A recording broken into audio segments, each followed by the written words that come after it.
This video is going to be how to plant on your patio or a small back porch.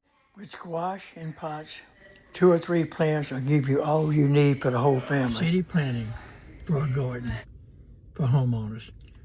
I will show you how to set it up, what plants to use. Potatoes is a good plant to use.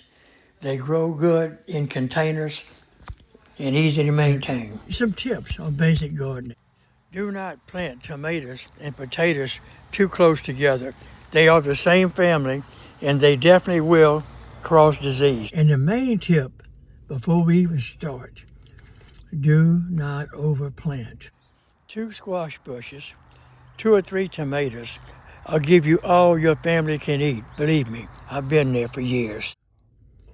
2 tomato bushes grown in a healthy environment produce more than you and your 3 or 4 people can eat. Believe me.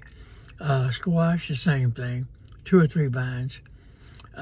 Potatoes, a couple of boxes of arch potatoes in a deep pot because they need the rooting area deep. Tomatoes, shallow roots. It's things like that. It's not rocket science, people. And here we go. You add basil and all kind of herbs in your pots. It gives your patio a good smell, a nice looking. It looks good, is good, and it's good for your garden. And it's something you can do in a small area.